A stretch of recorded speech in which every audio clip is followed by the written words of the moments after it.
Bismillahirrahmanirrahim. Assalamualaikum warahmatullahi wabarakatuh. Waalaikumsalam warahmatullahi Waalaikumsalam wabarakatuh. warahmatullahi wabarakatuh. Waalaikumsalam warahmatullahi wabarakatuh. Semoga Pak Anggi, Pak selalu sehat. Pak Farid. Terima kasih Pak Hari. Wah, sudah ini nih ya. Alhamdulillah jumpa lagi nih Pak Hari yang benar-benar juga sehat selalu. Itu pula tentunya Pak Farid dan teman-teman Lama sahabat. nggak join, paling lihat di Facebook di ini gitu. Oh baik, Masya Allah. Alhamdulillah. Alhamdulillah Pak Hari. Terima kasih nih terus membersamai ya. Baik, terima kasih Mbak Anggi. Iya, Alhamdulillah. Alhamdulillahirrabbilalamin. Assalatu wassalamu ala asrafil anbiya'i wal mursalin. Muhammadin wa ala alihi wa sahbihi ajma'in amma ba'du. Asyhadu an la ilaha illallah wa asyhadu anna Muhammadar Rasulullah la nabiyya ba'da. Qala rabbi israh li sadri wa yassir li amri wa hlul 'uqdatam min lisani yafqahu qawli. Selamat pagi Pak Fari, tadi ada Pak Hari, ada Bu Reni juga nih yang sudah on cam dan tentunya Bapak Ibu sahabat surgaku ya yang senantiasa setia membersamai di kajian Sabtu pagi yaitu Spiritual Journey. Dan Alhamdulillah setelah kita kemarin off dulu ya libur 2 minggu karena kebetulan ada kesibukan baik dari sisi saya maupun sisi Pak Fari. Mudahan hari ini ya kita bisa belajar kembali untuk mendapatkan hikmah ya dari perjalanan kehidupan yang Allah berikan kepada kita semuanya, tentunya melalui tema-tema kajian yang disampaikan oleh Pak Farid. Dan salawat serta salam tentunya kita sampaikan ke hadirat kepada junjungan kita Nabi besar Muhammad SAW ya yang senantiasa uh, jalan kita untuk bisa tegak di jalan Allah, taat kepada Allah ya. Alhamdulillah dan juga tentunya bersama keluarga, sahabatnya semuanya. Baik, tentunya selamat pagi nih Pak, siapa Pak Farid? Sehat Pak Farid. Sehat Mbak, Alhamdulillah lagi seger nih karena hujan ya. Kemarin hujan, semalam juga hujan ya. Alhamdulillah udaranya jadi apa ya seger gitu ya Mbak ya. Baik, Alhamdulillah ya Pak ya. Udah mulai rutin sepertinya hujannya juga ya. Mudah-mudahan semakin memberkahi kita semuanya ya. Amin, amin, amin. Terima kasih Pak Farid. Ya, baik. Dan tentunya izin saya sapa-sapa dulu nih teman-teman kita Pak Farid. Ya, terima kasih teman-teman yang sudah bergabung dan mungkin ada yang baru berjumpa dengan kami ya, yang baru diajak oleh temannya keluarga. Perkenalkan saya dengan Anggi Pradita, host sekaligus juga inisiator dari Pradita Channel, di mana ini adalah wadah kita untuk belajar bersama, ya wajah saya untuk mengajak teman-teman kita belajar bersama supaya sayanya juga terus belajar nih ya untuk memaknai segala kehidupan yang Allah tetapkan kepada kita semuanya.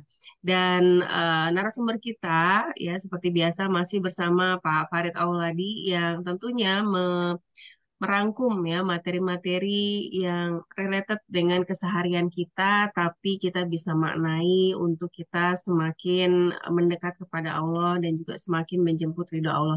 Insya Allah membawa kita semuanya untuk semakin mudah memahami segala bumbu-bumbu kehidupan yang hadir dalam kehidupan kita, agar kita juga senantiasa bisa ikhlas ya, rela dan ridho segala ketetapannya ya.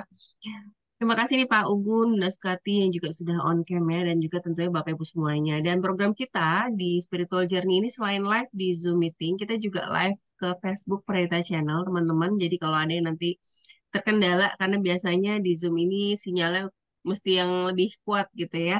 Nah kalau ada terkendala dan terlempar dari Zoom, maka teman-teman silahkan bisa bergabung di Facebook Preta Channel ya. Dan rekamannya apabila teman-teman mungkin ada yang terputus mengikutinya atau mungkin tadi nggak on time gitu ya.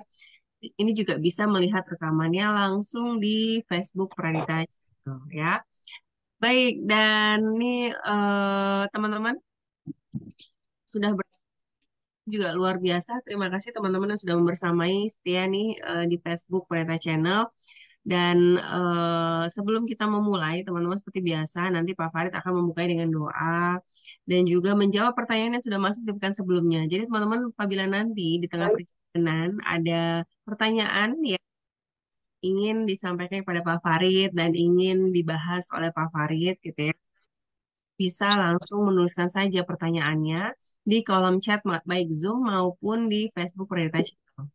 Dan tentunya nanti kita baru akan masuk materi terkait dengan menggenggam surga ya setelah kita melewati sesi tanya jawab tadi, sesi menjawab pertanyaan lebih tepatnya ya.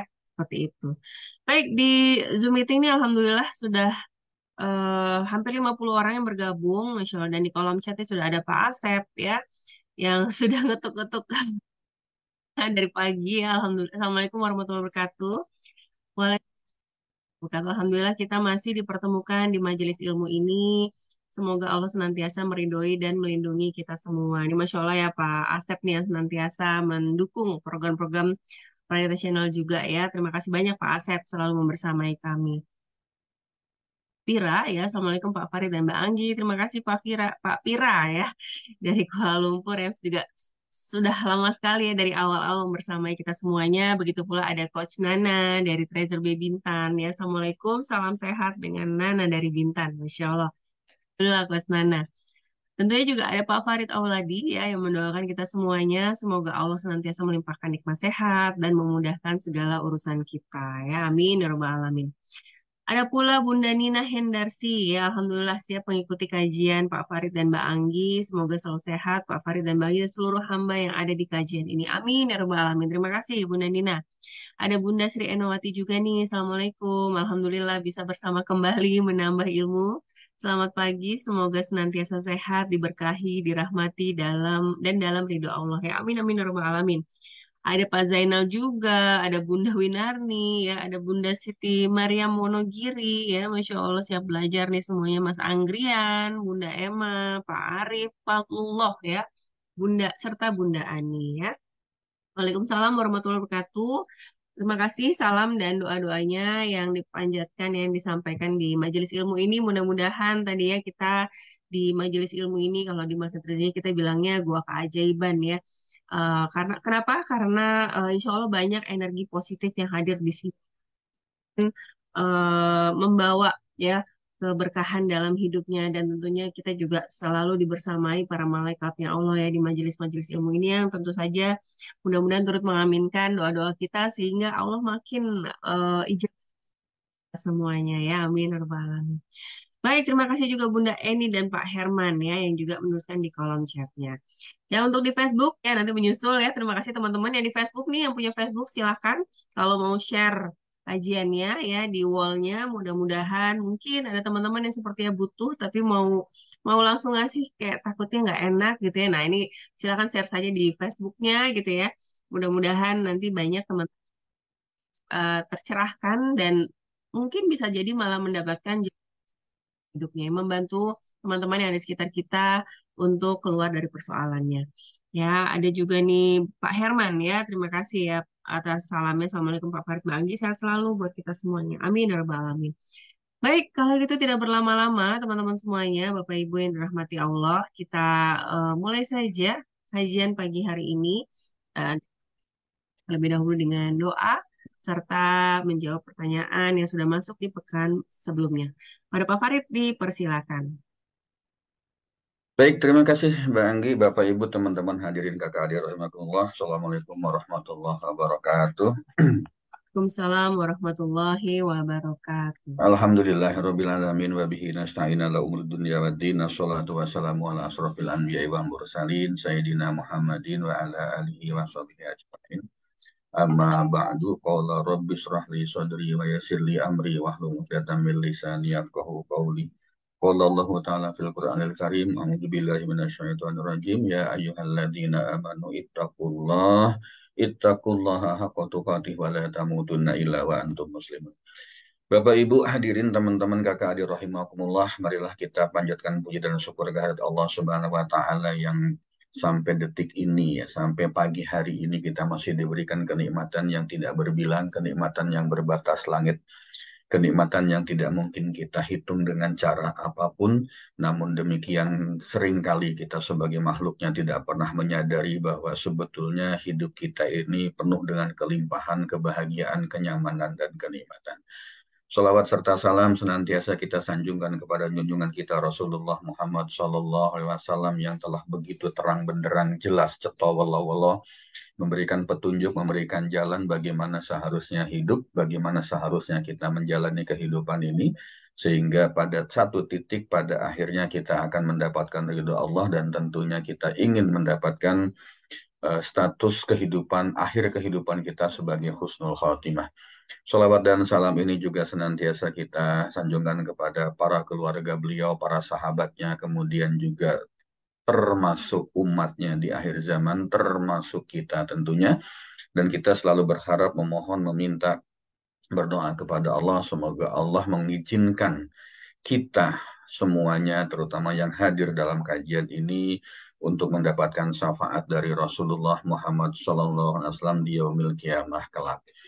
Bapak, Ibu, teman-teman, hadirin kakak adik rahimakumullah, marilah kita buka acara kita ini dengan pembacaan doa. Kita berharap, kita memohon, kita meminta kepada Allah, Allah memberikan kemudahan, kelancaran, kesuksesan untuk acara ini dan tentunya juga kita bisa mendapatkan ilmu yang terbaik, ilmu Allah, ilmu yang disampaikan melalui Rasulullah, melalui para wali, para alim ulama dan sampai pada diri kita masing-masing. Mari kita buka dengan pembacaan Al-Fatihah. Al-Fatihah. A'udzu billahi minasyaitonir rajim. Bismillahirrahmanirrahim. Alhamdulillahirabbil alamin.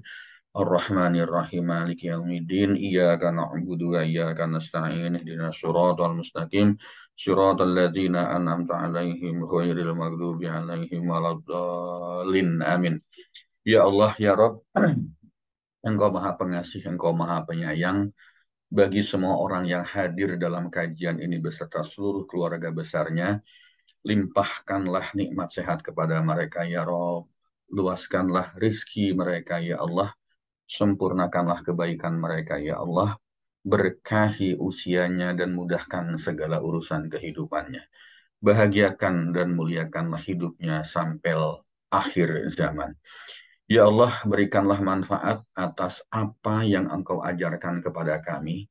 Ajarilah kami hal-hal yang bermanfaat bagi kami dan tambahkanlah kami ilmu-ilmu-Mu ya Rob. Berikanlah kami kemudahan dalam belajar ya Allah. Berikanlah kami kemudahan dalam menerima ilmu dan kebaikan-Mu ya Allah. Sehingga kami semakin dekat dengan rahmat dan ridho-Mu.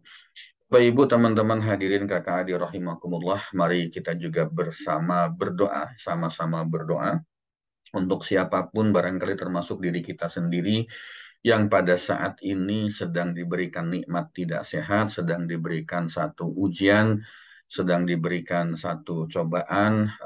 Semoga Allah mengangkat segala penyakit kita, semoga Allah memberikan kesembuhan kepada kita. Ya Allah, ya Tuhanku, Engkaulah Tuhan manusia. Hilangkanlah penyakit mereka, ya Rob.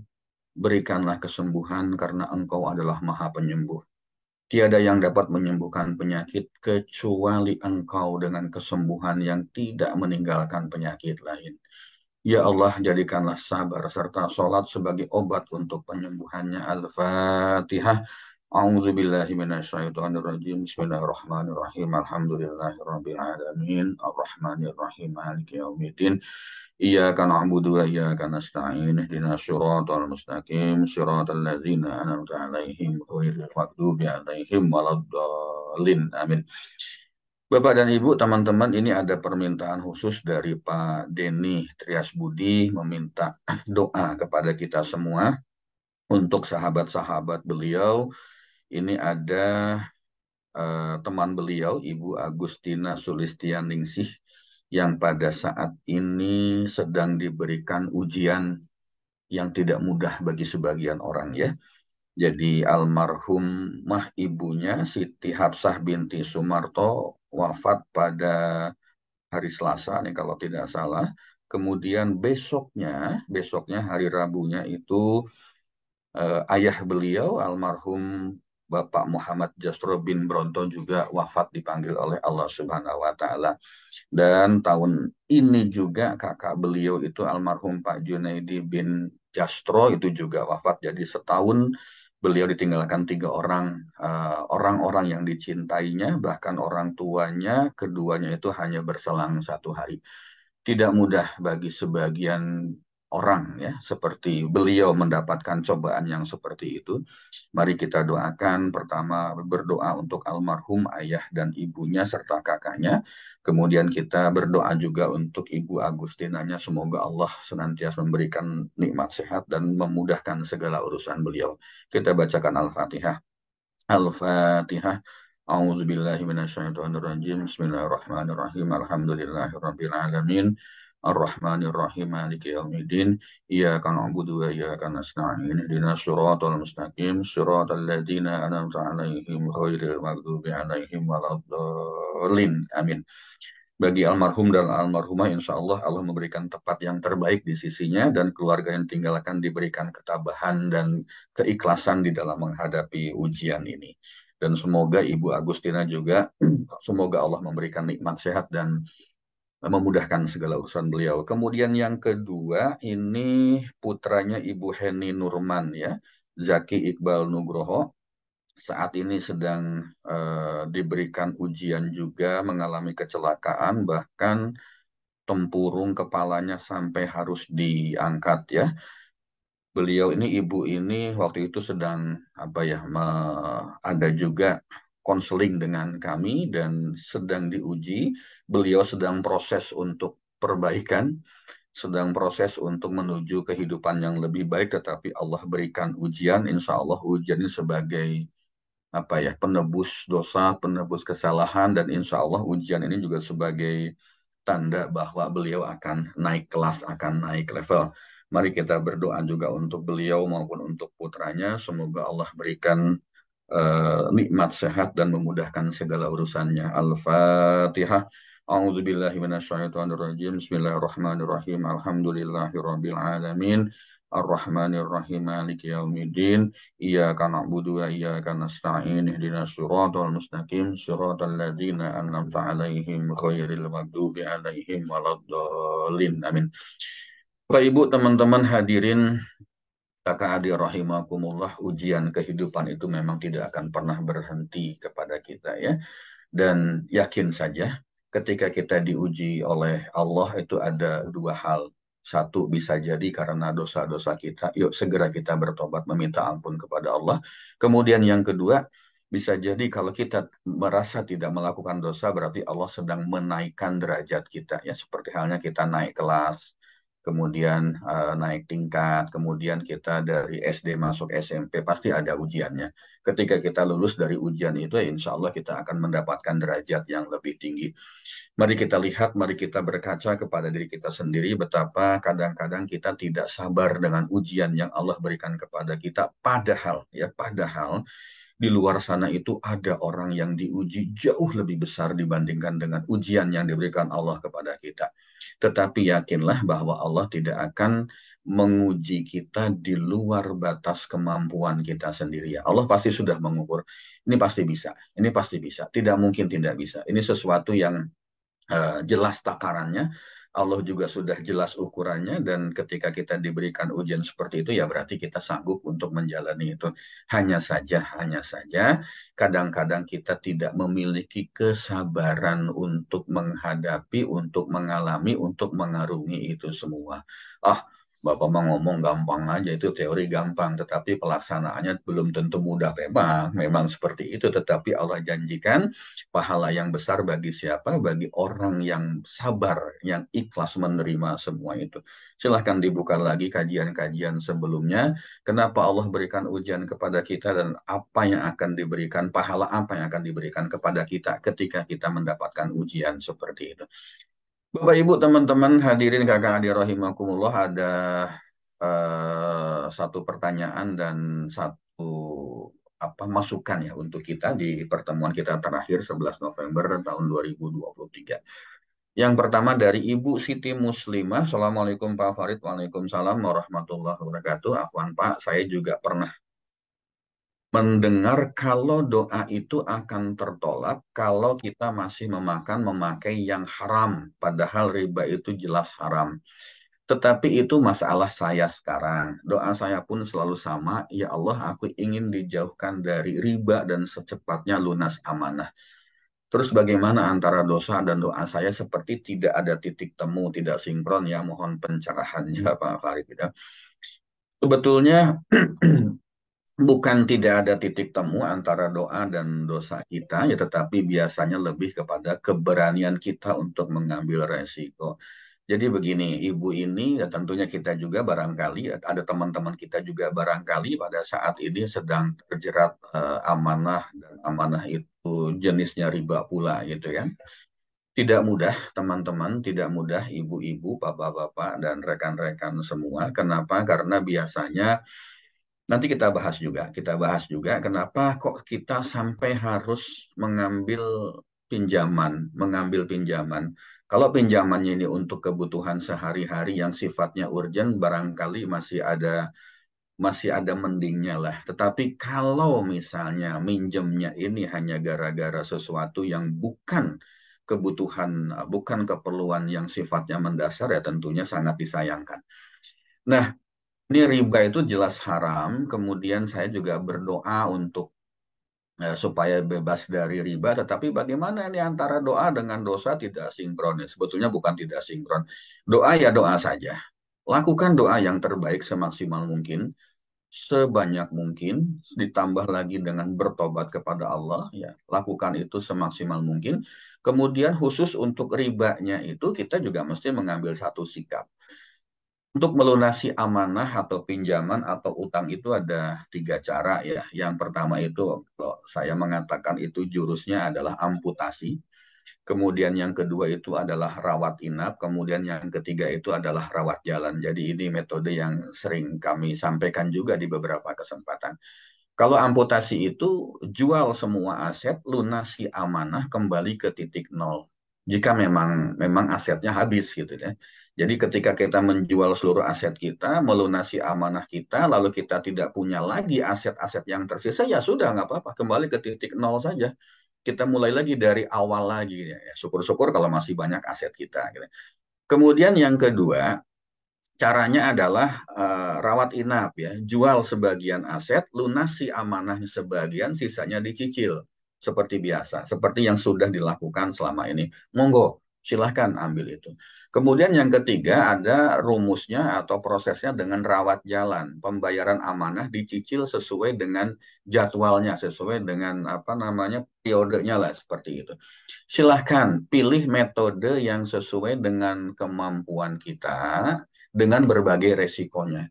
Sebetulnya bukan bukan kemampuan, tetapi kemauan juga ya. Kadang-kadang kalau kalau kita punya kemampuan tuh bisa muncul dengan sendirinya, gitu kan. Nah, apa resikonya? Kalau amputasi itu kita kembali lagi dari awal, dari nol, tidak punya apa-apa lagi, resikonya akan muncul rasa gengsi, rasa malu, ya. Malu kelihatan oleh orang lain bahwa kita kehabis-habisan. Malu kelihatan oleh orang lain tidak lagi jadi orang kaya. Tetapi di balik semua itu, yakinlah hati kita sebetulnya jauh lebih tenang. Tenang karena tidak punya amanah, tenang karena tidak punya utang, tenang karena tidak punya pinjaman lagi. Dari sisi itu ya pasti tenang. Ya pasti tenang. Kenapa demikian? Saya merasakan juga, secara pribadi saya merasakan betapa hidup itu nyaman, enak banget, tenang banget kalau kita nggak punya pinjaman. Ya, kalau kita nggak punya pinjaman. Nah, persoalannya adalah seringkali kita merasa malu dengan manusia, tapi tenang-tenang saja saat berbuat dosa kepada Allah. Jadi kemarin juga ada salah satu teman teman saya juga tiba-tiba kontak, konseling lah bahasanya seperti itu. Beliau mengatakan gimana ya, saya punya utang riba lebih kurang sama dengan Ibu Siti ini. Gimana ya caranya saya harus segera melunasi ini karena saya merasa merasa malu lah, merasa nggak enak lah dengan teman-teman. Saya balas di WA itu dengan sederhana kalimat saja, kenapa kamu merasa malu dengan manusia, sementara ketika engkau berbuat dosa, engkau tidak pernah malu kepada Allah. Itu satu satu kondisi yang sering kali kita alami. Kan sering begitu ya. Sering kali kita malu dengan manusia, tetapi kita tidak pernah malu saat berbuat dosa kepada Allah. Ini juga satu kalimat yang saya sampaikan kepada teman saya pada saat itu. Beliau sedang dirundung persoalan yang tidak mudah, bahkan sampai mau bunuh diri gara-gara terjerat pinjol, kemudian utangnya di mana-mana, asetnya habis gara-gara main judi.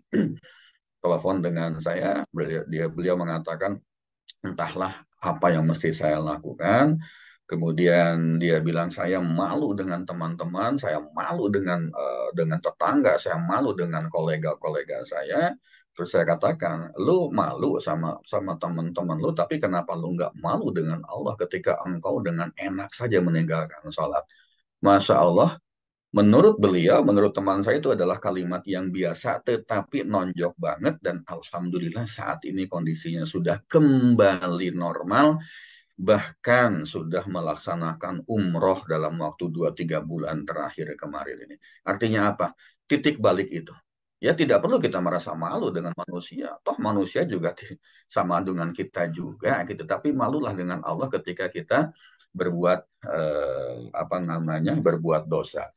Kemudian rawat inap, ya rawat inap itu ya jual sebagian aset, lunasi amanah, sebagian sisanya dicicil, ya menangnya separoh gitu ya kan, kemudian masih punya amanah separoh juga, ya sudah silahkan saja seperti itu. Nah kalau rawat jalan itu dicicil sesuai dengan jadwalnya, kita masih punya aset, kita tidak merasa malu, tetapi kita tidak pernah tahu kapan ajal itu akan menghampiri kita. Bagaimana seandainya kita wafat masih memiliki utang? Bagaimana seandainya kita meninggal pada saat kita masih memiliki amanah? Jadi resikonya masing-masing. Dengan amputasi ada resikonya malu dengan manusia, tapi ngapain malu dengan orang juga gitu kan, malulah sama Allah. Rawat inap ya kalau ini mah tengah-tengah ya, sebagian dijual, sebagian kita lunasi. Rawat jalan, mungkin kita masih punya harta, punya aset, tidak ada rasa malu dengan manusia, tetapi diintip oleh ajal kita. Ketika ajal datang menghampiri, kemudian kita masih memiliki amanah, kira-kira apa yang terjadi. Kan seperti itu ya. Kembali kepada diri kita masing-masing, silahkan, monggo. Mau tenang, mau nyaman, mau enak, bagaimana cara menggenggam surga, nanti kita akan bahas. Kemudian yang kedua dari Pak Fendi Lestarianto, ini adik kelas saya, jadi kalau manggil saya pun dengan Pak D ya. Assalamualaikum Pak D, mohon izin ikut nimbrung dan sharing terkait ibadah. Kita itu perlu meluruskan niat dan memahami bahwa ibadah adalah bukan transaksional sifatnya. Karena ibadah adalah justru kebutuhan kita sebagai manusia untuk dekat dengan Tuhannya. Cukup lakukan bagian kita sebagai manusia, yaitu ikhtiar, doa, dan tawakal. Yakinlah bahwa Allah pasti melakukan bagiannya, yaitu mengabulkan. Rezeki sudah ada yang naker, nggak bakal tertukar. Masya Allah. Saya tahu persis beliau, sejarahnya beliau, kehidupannya beliau dari dulu seperti apa sampai hari ini seperti apa, dan bagaimana cobaan-cobaan yang menimpa kepada beliau, ujian-ujian yang menimpa kepada beliau, dan saya tahu persis bagaimana beliau melewati itu semua, dan alhamdulillah sampai detik ini beliau masih istiqomah dengan jalan kepada Allah. Nah, dapat Pak Fendi tadi itu pendapat level tinggi, ya pendapat level tinggi. Ada yang mengkategorikan ibadah kita itu berdasarkan 3 tingkatan. Yang pertama transaksional. Kita beribadah itu karena ada pahala, ada dosa, ada positif, ada negatifnya, ada surga dan ada neraka. Saya mau sholat karena dapat surga. Saya meninggalkan maksiat, dosa karena saya takut neraka. Itu transaksional. Ya, itu transaksional seperti itu. Kemudian tingkatan yang kedua, ada kebutuhan, merasa ada yang belum cukup jika belum sholat misalnya gitu kan. Jadi sudah bukan transaksional lagi, sudah tidak peduli lagi dengan surga dan nerakanya, tetapi ada semacam kebutuhan di dalam diri kita sendiri. Macam kalau kita suka kopi gitu ya, kalau belum ngopi pagi-pagi rasanya kok ada yang kurang. Kalau kita misalnya suka ngemil gitu kan, kalau belum ngemil kok rasanya ada yang kurang, lebih kurang seperti itu tingkatan keimanan kita itu.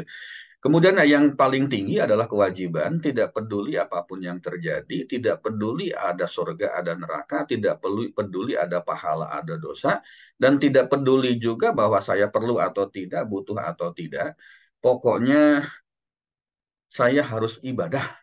Ya. Intinya seperti itu, seperti halnya kita mencari nafkah. Apapun dijalani, yang penting dapat hasil berapapun jumlahnya. Nah, itulah kewajiban. Saya sebagai seorang laki-laki, misalnya sebagai seorang kepala rumah tangga, sebagai seorang suami, kewajiban saya mencari nafkah. Apapun akan saya jalani, yang penting dapat hasil berapapun jumlahnya. Kira-kira seperti itulah gambarannya ya. Jadi transaksional, kemudian kebutuhan dan kewajiban. Nah, kita sebagai orang awam, sebagai orang biasa, biasanya secara mayoritas masih ada di level transaksional. Ya, kalau kita ingin mendapatkan sesuatu, ingin dapatkan keajaiban, ingin mendapatkan apa namanya cita-cita kita, ada target kita ingin tercapai, kita rajin sholat, rajin ngaji, rajin sedekah dan sebagainya karena berharap Allah memberikan pahala, memberikan balasan dalam bentuk sesuatu yang kita inginkan. Itu transaksional. Boleh nggak? Ya boleh-boleh saja gitu. Namun sebaiknya, seyogyanya, seharusnya secara bertahap kita naik pada level yang berikutnya. Rasakan bedanya. Benar-benar enak, benar-benar nyaman, dan benar-benar kita merasa bahwa Allah itu yang mengatur segalanya. Bahkan tanpa kita minta pun, ya tanpa kita minta pun Allah sudah berikan. Karena sebetulnya yang kita doakan, yang kita mintakan pun itu Allah udah tahu gitu loh. Bahkan ada orang-orang mengatakan ngapain lu berdoa? Toh juga Allah sudah tahu keperluan lu. Toh Allah juga sudah tahu keinginanmu sebelum engkau ucapkan, sebelum engkau katakan dalam hati sekalipun sebetulnya Allah udah tahu kan gitu. Tetapi kenapa masih tetap berdoa? Berdoa itu adalah sebagai bukti bahwa kita ini hamba Allah. Sebagai manusia yang tidak memiliki kemampuan apapun tanpa Allah. Bahkan ada yang mengatakan kalau kita tidak berdoa, kita nggak mau berdoa itu dianggap sebagai orang yang sombong. Ya, demikian sementara Mbak Anggi, seperti biasa mohon waktu 30 detik untuk saya break ya. Terima kasih Mbak. Baik ya, terima kasih Pak Farid ya untuk penjelasannya sebentar. Baik, terima kasih Pak Farid untuk jawaban dari pertanyaan yang masuk di pekan lalu ya, pekan 2 minggu yang lalu, teman-teman. Dan di sini saya lihat juga sudah ada pertanyaan yang masuk nih dari YN ya, inisial YN. Nanti insya Allah akan dibahas oleh Pak Farid di pertemuan yang berikutnya ya. Tadi menarik sekali ya, urusan amanah, utang piutang gitu ya. Dan kaitannya memang sekarang banyak sekali orang-orang yang terjerat dengan pinjol gitu kan.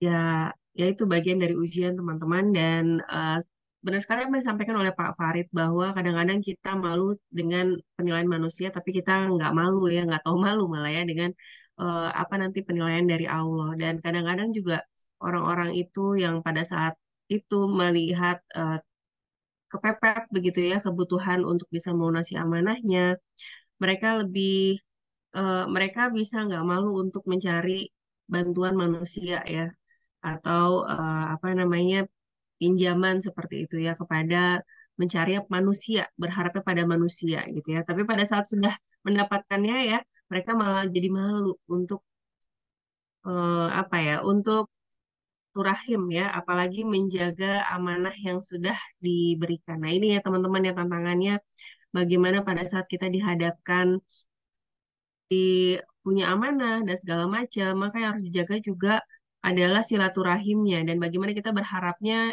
hanya kepada Allah ya, bukan kepada manusia. Karena seringkali kita masih berharapnya adalah mentoknya itu harus mencari solusinya dari manusia. Nah, pada saat seperti itulah maka pertolongan Allah tidak akan mudah hadir kepada kita ya. Mudah-mudahan teman-teman yang saat ini sedang terjerat amanah, pinjol dan sebagainya, yang Allah berikan kemudahan untuk kembali kepadanya dan Allah berikan jalan-jalan solusi dengan caranya tentunya ya. Amin ya rabbal alamin. Ini juga ada yang sharing nih di kolom Facebook ya, Pak Farid ada dari Pak Fendi Lestarianto. Sharingnya bagus-bagus nih ya Pak Fendi ya. Sekedar sharing juga pengalaman pribadi untuk memotivasi diri saat sedang terpuruk atau diuji. Tenang Mas, ini hanya hari yang buruk, bukan hidup yang buruk. Insya Allah esok pasti ada hikmah dari sisi Gusti buat kita. Selalu yakin bahwa Gusti mboten sare, nggak tidur ya. Baik, terima kasih nih Pak Fendi untuk sharingnya. Alhamdulillah di Facebook juga nih ya, terima kasih teman-teman yang sudah bergabung di Facebook. Masya Allah ada Bunda Diajeng Vivi, ada Mbak Yuli, Ya, ada Pak Sabri Bakar dari Perlis Malaysia, Masya Allah ya. Ada Bunda Yuni, ada Bunda Nur Aisyah dari Tarakan, Kalimantan Utara. Alhamdulillah. Ada Bunda Iswarnita ya dari Babelan. Pak Jusnan juga hadir ya di Facebook. Alhamdulillah Mbak Dara Sari dari Jogja. Pak Fendi tentunya, Bunda Nupus, Bunda Elis, ya, Bunda Indah, Bunda Derina, Bunda Sulis, Bunda Siti Latifah, Bunda Ayenari, ya, Bunda Rahmawati, Bunda Nurpewa, banyak sekali ini ya. Mohon izin yang belum dibacakan lainnya banyak sekali ya. Terima kasih teman-teman yang selalu setia bersama ini di Facebook ya. Meskipun kita rasanya nggak bertatapan langsung, kita hatinya sefrekuensi hadir di dunia kuantum bersama-sama dalam kajian spiritual journey ini. Baik teman-teman, kalau begitu ya kita akan masuk nih ke materi terkait dengan menggenggam surga ya. Siapa nih di antara kita sih yang nggak berharap surga? Ya kita semua pasti berharap ya apapun yang kita lakukan ya terutama kebaikan-kebaikan yang kita lakukan kita berharapnya bernilai pahala yang membawa kita ke surga seperti itu ya. Tapi apakah kita harus menunggu meninggal dulu gitu ya untuk supaya kita bisa merasakan surga dan masuk surga gitu ya. Nah, inilah ya teman-teman yang Pak Farid akan bahas lebih lanjut bagaimana kita apakah bisa meraih surga sebelum surga yang sesungguhnya ya. Kepada Pak Farid kalau gitu langsung saja kita simak nih pembahasan dengan kajian ala Pak Farid supaya Pak Farid dipersilahkan. Baik, terima kasih Mbak Anggi, Bapak Ibu, teman-teman hadirin kakak adik Allah. Bagi yang baru bergabung, baru join. Jadi kajian di Spiritual Journey, Study Morning Talk ini mengambil tema keseharian yang mudah-mudah, yang gampang-gampang gitu kan. Kemudian kita rangkum menjadi sesuatu yang juga mudah untuk kita cerna, mudah untuk disampaikan. Saya siapkan dulu materinya menggenggam surga. Jadi materi ini juga saya dapatkan berdasarkan pengalaman ketemu teman-teman, ketemu orang-orang, ketemu siapapun yang bercerita, ya kemudian konseling, curcol, curhat dan sebagainya.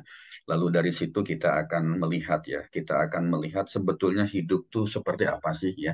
Menggenggam surga. Surga itu seperti apa sih? Apa iya sih surga itu mesti kita nunggu jutaan tahun, mesti menunggu kita meninggal dulu gitu kan, mesti menunggu eh, kita berpisah dulu antara jiwa dengan raga. Surga itu kan ciptaan Allah. Allah itu menciptakan surga supaya kita bisa merasakan kenikmatan hidup. Sementara Allah itu kan sudah ada dari sekarang. Allah itu sudah ada sebelum kita juga ada. Artinya apa? Apakah surga itu juga harus menunggu nanti? Begitu begitu lama kita menunggu untuk mendapatkan surga. Apakah mungkin kita bisa mendapatkan surga sebelum surga yang sesungguhnya? Ini pertanyaan yang sederhana, menggelitik, dan saya dapatkan belajar dari berbagai macam orang, termasuk dari adik saya, Fendi Lestarianto, itu bagaimana beliau mengajarkan kepada saya untuk hidup berbahagia atau hidup di dalam surga sebelum surga yang sesungguhnya gitu ya. Nah, teman-teman semua, siapa di antara kita yang mau hidup tenang? Siapa di antara kita yang ingin apa namanya bebas gusar dan uring-uringan ya?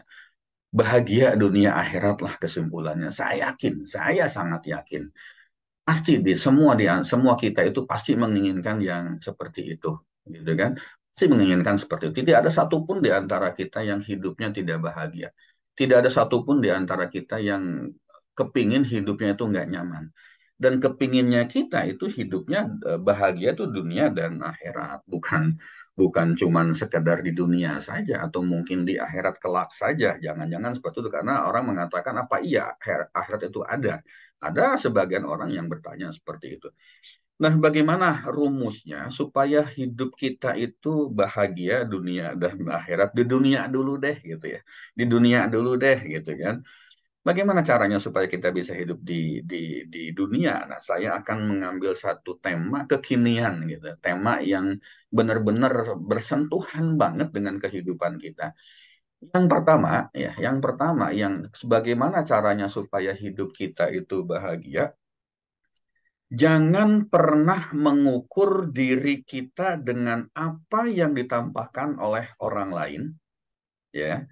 Apalagi kalau mereka menunjukkannya secara demonstratif di media sosial atau di sosial media. Kita kan sekarang Kalau zaman-zaman seumuran saya barangkali mainannya Facebook gitu kan, ada IG, Instagram, ada Twitter dan sebagainya gitu kan. Nah, kita sadari atau kita tidak sadari, kita mau akui atau kita tidak mau mengakui, media sosial ini, sosial media ini sangat berpengaruh terhadap kehidupan kita. Sangat mempengaruhi psikologi kita, sangat mempengaruhi pikiran kita. Sehingga apa yang terjadi gara-gara sosial media, gara-gara melihat orang lain jalan-jalan kemana-mana, gara-gara orang lain memperlihatkan secara demonstratif apa yang mereka miliki, akhirnya apa? Terpengaruh. Akhirnya kita terpengaruh.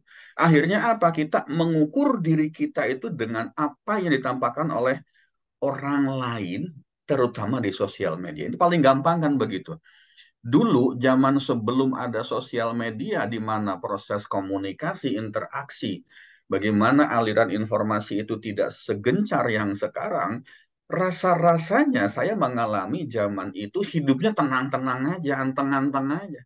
Tidak pernah merasa apa ya, merasa panas dengan orang lain, tidak pernah merasa kalah dengan orang lain, tidak pernah merasa minder dengan orang lain, tidak pernah merasa rendah diri dengan orang lain.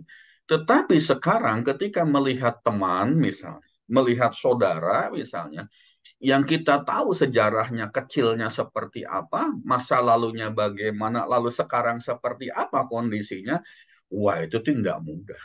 Tidak mudah untuk mengelola hati kita, mengelola pikiran kita untuk tidak merasa iri dengan apa yang mereka miliki. Nah ini persoalan yang muncul dalam kehidupan kita. Aku mau ngaku mau tidak itu terjadi. Mau jujur atau mau tidak kita mengalami ini, saat ini ya seperti ini. Media sosial itu Masya Allah luar biasa. Ya. Luar biasa. Pengaruhnya itu dahsyat luar biasa untuk diri kita.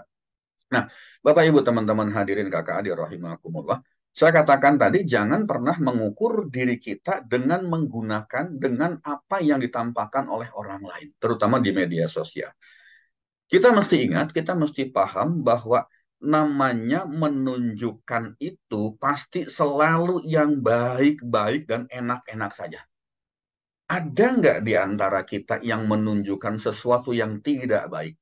Ada, tetapi pasti prosentasenya tidak banyak. Ada orang yang memanfaatkan media sosial untuk berkeluh kesah, ada. Ada orang yang memanfaatkan media sosial untuk curcol urusan pribadinya, ada. Tetapi tidak banyak. Yang paling banyak adalah menunjukkan sesuatu yang hebat menurut ukuran dirinya. Menurut ukuran diri kita juga. Dan itu akan sangat mempengaruhi pola pikir kita, mempengaruhi hati kita juga. Nah, Bapak Ibu, teman-teman hadirin kakak adik rahimakumullah, namanya juga menunjukkan sesuatu di media sosial. Biasanya yang ditunjukkan itu selalu yang terbaik, yang baik-baik, dan yang enak-enaknya saja. Nah, persoalannya adalah jangan-jangan yang ditunjukkan itu bukan miliknya sendiri misalnya gitu kan. Kan kadang-kadang kita bisa foto di depan mobil yang mewah gitu kan. Ternyata itu di showroom. Mungkin saja kan gitu. Mungkin saja. Atau kita di foto di depan rumah yang bagus pada saat kita sedang berkunjung ke rumah teman kita. Mungkin saja. Jangan-jangan yang ditunjukkan itu cara mendapatkannya dengan cicilan riba misalnya kan gitu.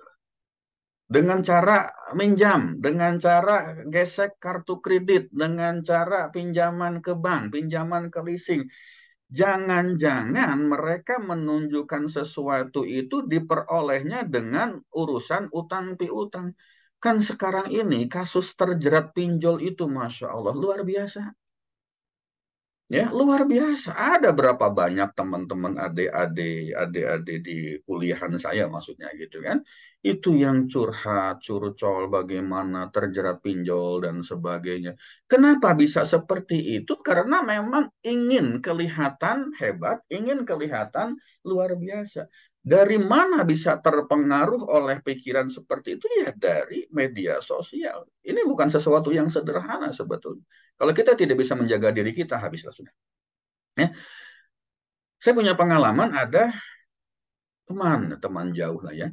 Ada kasus orang ini pindah-pindah kerja, pindah-pindah profesi, dan selalu tidak bertahan lama, berteman, bekerja sama dengan orang, dengan temannya. Kenapa? Karena kelakuannya pinjam sana, pinjam sini, dan nggak pernah bayar gitu.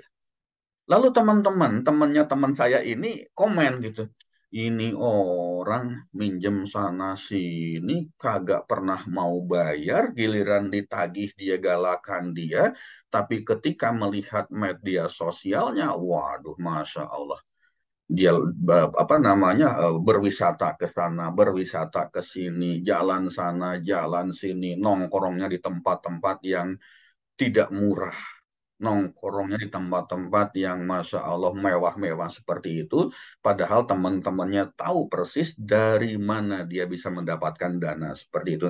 Ada nggak begitu? Ada, ya, ada seperti itu, ada.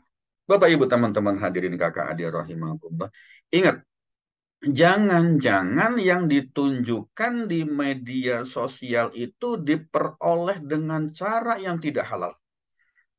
Masih ingat ya, gegap gempita gegernya kita Indonesia itu dengan kasus-kasus flexing dari beberapa, mohon maaf saya mesti menyebutkan instansinya, pejabat-pejabat di instansi tertentu, ada orang pajak, ada orang imigrasi, ada orang bea cukai, ada orang dinas kesehatan, ada orang Pemda. Mereka flexing di media sosial, memamerkan hartanya, ujung-ujungnya ditangkap oleh KPK. Ujung-ujungnya ditangkap oleh kejaksaan. Ujung-ujungnya ditangkap oleh polisi. Flexing, pamer. Istrinya kah, anaknya kah? Nah, bagaimana cara Allah menunjukkan kuasanya? Bagaimana cara Allah membuka aibnya? Gara-gara kasus penganiayaan seorang anak terhadap anak yang lain pada saat itu, ujung-ujungnya urusan harta materi orang tuanya kebongkar semua. Gara-gara itu lari ke berbagai instansi yang lain.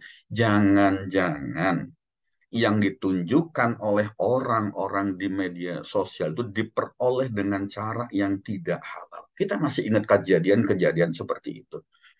Masih ingat anak-anak muda yang tiba-tiba jadi sultan, yang tiba-tiba jadi orang kaya, tiba-tiba jadi sultan, anak-anak muda yang tiba-tiba punya perusahaan, yang tiba-tiba punya aset triliunan, punya jet pribadi, punya rumah megah, punya mobil mewah, ujung-ujungnya diperiksa penegak hukum dan duitnya pada dibalikin. Kenapa bisa seperti itu? Ternyata berasal dari investasi bodong, berasal dari forex trading, berasal dari penipuan. Astagfirullahaladzim. Kenapa sampai mereka nekat melakukan itu semua? Karena memang godaan kehidupan duniawi, godaan materi, terutama yang ditunjukkan oleh media sosial itu luar biasa pengaruhnya. Kita kan sudah paham, kita kan sudah tahu, sudah jadi rahasia umum, jika kita bekerja, berprofesi, atau posisi-posisi tertentu, instansi tertentu, banyak cara yang tidak halal misalnya. Nah, kalau sudah seperti itu, kalau kejadiannya seperti itu, apakah hidup mereka bahagia? Apakah hidup mereka nyaman? Apakah hidup mereka itu seperti yang diinginkan, yang sesungguhnya seperti itu kah? Kan begitu. Saya jadi ingat satu cerita, beberapa tahun yang lalu saya bertemu ngobrol dengan dengan seorang pastor lah di perjalanan gitu. Ini juga sering saya ceritakan di dalam berbagai kesempatan. Jadi beliau singkatnya beliau mengatakan kepada saya seperti ini, Mas, kalau kamu pada usia muda kerja keras banting tulang, siang jadi malam, malam jadi siang, kaki jadi kepala, kepala jadi kaki, kemudian keringat dingin, keringat panas keluar, semuanya kamu lakukan hal yang terbaik secara maksimal. Untuk apa? Mengejar posisi, mengejar pangkat, mengejar jabatan, mengejar harta, dan sebagainya. Ya, pada saat kamu usia produktif, usia muda, kamu lakukan itu semua, ya, tidak ada waktu lagi untuk keluarga, tidak ada waktu lagi untuk diri kita sendiri, untuk pribadi kita. lalu kamu bisa mencapai semua itu pada usia puncaknya seorang manusia. Katakanlah usia 50, katakan seperti itu, 40 sampai 50. Lalu ketika kamu berada pada titik puncak itu dengan posisi jabatan, dengan uang dan sebagainya kamu miliki, perlahan-lahan, secara perlahan-lahan uang itu, harta itu kamu keluarkan untuk biaya berobat kamu. Lalu kapan kamu menikmati hidupnya? Ketika masa muda, usia produktif kamu banting tulang mencari uang, ketika uangnya kamu dapat, lalu kamu habiskan secara pelan-pelan uang itu untuk biaya berobat kamu di hospital. Lalu kapan kamu menikmati hidupnya? Saya langsung tersenyap pada saat itu. Iya juga ya, gitu. Iya juga ya, kapan saya menikmati hidup? Ketika masa-masa muda, masa sedang sehat-sehatnya, saya nggak bisa makan makan yang enak-enak karena saya ngirit misalnya gitu kan, atau saya nggak bisa kebeli makanan itu. Tetapi ketika saya memiliki segalanya, justru saya nggak bisa makan gara-gara memang banyak pantangan. Kapan saya menikmati hidupnya? Betul juga gitu, betul juga seperti itu. Nah, apalagi kalau misalnya duit yang kamu kumpulkan itu dipakai juga untuk ya bayar-bayar instansi tertentu, bayar-bayar petugas-petugas tertentu supaya kamu terbebas dari jeratan hukum misalnya. Lalu uangmu habis untuk membayar yang seperti itu, uangmu habis juga untuk membayar biaya di hospital. Lalu kapan kamu bisa menikmati hidupnya? Masya Allah. Betul sekali. Bapak, Ibu, teman-teman hadirin, kakak adik rahimahullah. Kita tidak perlu mengukur diri kita dengan apa yang ditampakkan oleh orang lain. Kenapa? Ya karena kita punya rezeki. Rezeki Allah itu diberikan kepada kita ya sesuai dengan takarannya. Kita punya rezeki masing-masing dan tidak perlu membandingkan dengan orang lain. Tidak perlu. Kenapa mau kerja babak belur juga kalau bukan jatah kita, bukan rezeki kita, ya nggak akan pernah datang ke kita, nggak akan pernah datang. Tetapi jika rezeki itu memang sudah menjadi jatah kita, menjadi bagian kita, tidak perlu kerja keras banting tulang pun, kalau memang sudah waktunya, ya sudah akan datang menghampiri diri kita. Itu prinsip rezeki. Jadi kita bukan mencari rezeki, menjemput rezeki, karena takarannya sudah ada. Mendingan ketika kita melihat ada orang lain, misalnya secara materi berada di atas kita, yuk kita ikut bersyukur. Kita ikut merasa bahagia, bukan menjadi tidak bahagia. Kita ikut mendoakan. Supaya apa? Supaya harta yang dimiliki teman kita itu bisa memberikan keberkahan bagi kehidupan. Kita doakan. Rezeki yang mereka miliki berasal dari sumber yang halal dan memberikan keberkahan kepada kita. Bapak, Ibu, teman-teman hadirin kakak adik rahimakumullah, kita tidak perlu merasa iri dengan apa yang mereka tunjukkan karena sejatinya kita tidak pernah tahu apa yang terjadi pada mereka. Di mana? Di balik tembok rumahnya, di balik rongga dadanya, kita tidak pernah tahu. Wah, luar biasa, mobilnya mewah, rumahnya megah. Betulkah mereka bahagia? Ya, semoga mereka bahagia. Kita tidak pernah tahu apa yang terjadi di balik tembok rumah mereka. Dan kita juga tidak pernah tahu apa yang terjadi di balik rongga dadanya. Kita tidak pernah tahu apa yang terjadi dalam rumah tangganya, dalam kehidupannya, dan dalam hatinya.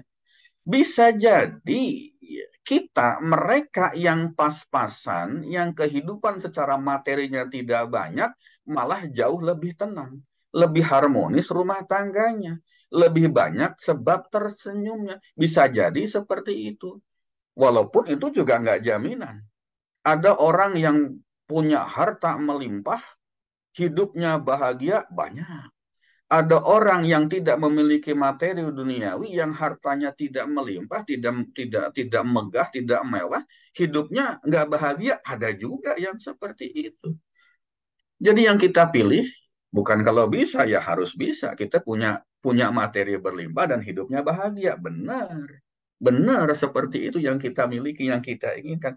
Makanya kita tidak perlu mengukur kaki kita menggunakan sepatu orang lain. Kita tidak perlu mengukur kehidupan kita dengan ukuran orang lain. Tidak perlu mengukur hidup kita harus sama dengan apa yang ditampakkan oleh orang lain. Sekali lagi saya ingin mengatakan, prinsip dasarnya, rezeki itu tidak mungkin salah alamat. Kalau ekspedisi, kalau misalnya sebutlah nama Tiki atau JNE yang terkenal atau si cepat, itu mungkin salah alamat, bisa jadi nyasar ke tetangga kita yang beda blok atau nyasar ke tetangga sebelah rumah kita. Tetapi yang namanya Allah pada saat akan memberikan rezeki kepada kita, pasti sampai ke alamat rumah kita, ke alamat diri kita pada saat yang tepat. Demikian juga sebaliknya. Ketika rezeki itu milik orang, nggak mungkin nyasar ke tempat kita. Nggak mungkin juga bisa diburu-buru. Ini yang perlu kita sadari dengan baik. Rezeki kita pasti datang tepat waktu. Nggak usah gerasa-gerusu.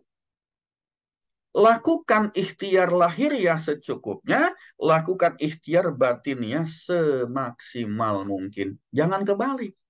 Kalau kita mencari harta, mencari duniawi, biasanya kerja keras, banting tulang, kepala jadi kaki, kaki jadi kepala, siang jadi malam, malam jadi siang, dan kita melupakan ibadah ritual kepada Allah. Kita lupakan sholatnya, kita lupakan sedekahnya, kita lupakan puasanya misalnya. Kita lupakan berbaginya, kita lupakan macam-macam. Demi apa? Demi mengejar. Itu cara yang keliru. Itu cara yang tidak tepat. Balik. Ikhtiar batininya kencengin. Sholatnya tepat waktu, di awal waktu, berjamaah bagi laki-laki. Lalu yang kedua, ikhtiarnya, lahiriahnya, ya sedapatnya saja. Tetapi tidak berarti bahwa ini mengajarkan kepada kita untuk kerja suka-suka, sama sekali tidak. Lakukan pekerjaan kita semaksimal mungkin, seoptimal mungkin, seperti target yang diberikan kepada kita, tetapi jangan pernah tinggalkan ikhtiar batiniahnya. Batiniahnya dulu yang kita mesti lakukan. Sholat di awal waktu, ketika azan berkumandang, segera bergegas kita ke tempat sholat. Walaupun kita barangkali tidak bisa barangkali karena jenis pekerjaannya tidak bisa lebih dari itu. Ini ada cerita ya, ada ulama namanya Sofyan As-Sauri, gurunya Imam Syafi'i. Beliau masuk surga itu diangkat sebagai wali itu gara-gara selalu berada di tempat sholat paling tidak setengah jam sebelum azan berkumandang. Lalu dia ditanya, ya ulama, ya syekh, kenapa Anda selalu berada setengah jam di masjid atau di tempat sholat sebelum azan berkumandang? Beliau memberikan ilustrasi yang sederhana. Menurut kamu, misalnya kamu sebagai seorang karyawan, jam kerja kamu tuh masuknya jam 8. Mana menurut kamu karyawan yang teladan? Apakah dia yang datang setengah 8 atau jam 7, 1 jam atau setengah jam sebelum masuk kerja? Atau dia yang tepat jam 8 atau dia datang setengah 9? Masya Allah, ini ilustrasi yang sangat sederhana. Kita saja ketika bekerja misalnya gitu kan. Lalu akan jam kerjanya jam 8, pasti akan berusaha datang setengah 8 atau sebelum jam 8. Nah, kalau misalnya kita punya karyawan, setiap hari, jam 8 kamu masuk ya, tiap hari diingetin terus seperti itu. Kira-kira ini si karyawan ini karyawan yang baik atau tidak baik sih? Masa setiap hari harus dipanggil dulu, sudah jam 8, dikasih sirine, dikasih bel, baru kamu datang. Atau dia sudah datang duluan sebelum bel berbunyi, sebelum jam 8 itu tiba waktunya. Mana yang menjadi karyawan yang baik? Demikian juga dengan Allah.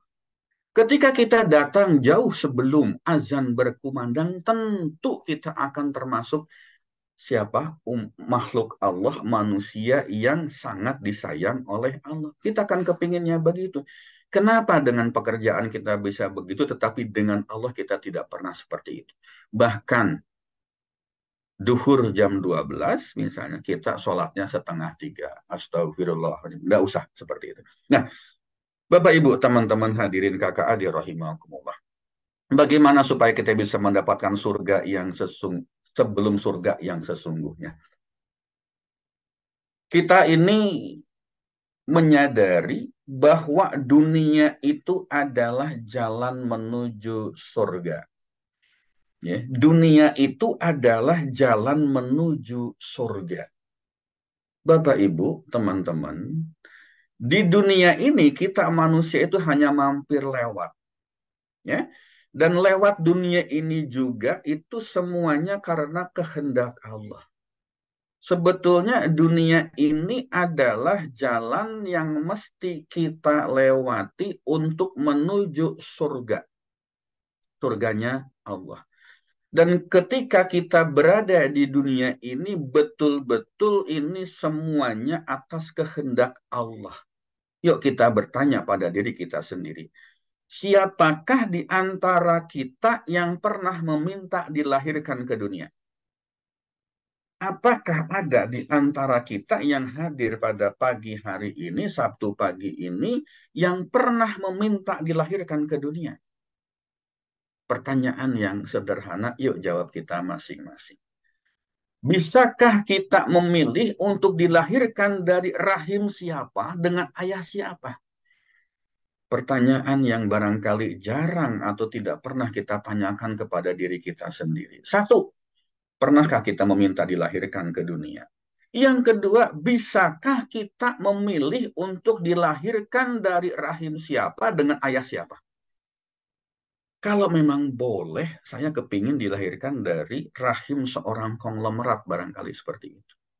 Kalau sifatnya duniawi. Kalau boleh memilih, saya kepingin dilahirkan dari rahim dari ayah ibu saya yang seorang ulama besar misalnya. Atau kalau bisa memilih, saya ingin dilahirkan dari rahim atau ayah saya seorang rasul atau seorang nabi. Kalau boleh memilih. Tetapi faktanya, nyatanya kita tidak bisa memilih itu. Kita tidak bisa memilih dilahirkan dari rahim siapa, ibu kita siapa, dan ayah kita siapa. Itu semua dua hal yang tadi. Satu, kita tidak pernah meminta untuk dilahirkan ke dunia. Yang kedua, kita tidak bisa memilih orang tua kita. Itu sebagai bukti bahwa keberadaan kita di dunia ini bukan kehendak kita sendiri. Bukan kehendak kita sendiri. Ini kehendak Allah. Allah yang mengatur diri kita. Lahir dari siapa, kapan, ayah kita siapa, ibu kita siapa. Itu adalah sesuatu yang betul-betul dikehendaki oleh Allah, diatur oleh Allah. Kita nggak punya kuasa apapun untuk dua hal itu. Nah, kalau kita tidak punya kuasa apapun untuk dua hal itu, kenapa hidup kita kemelinti di atas dunia ini?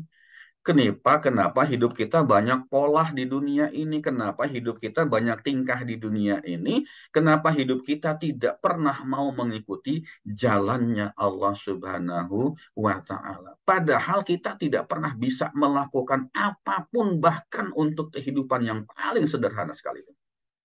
Kita berasal dari mana? Kita tidak pernah tahu, tidak pernah bisa memilih, dan kita tidak pernah memilih juga untuk dilahirkan ke dunia, misalnya seperti itu.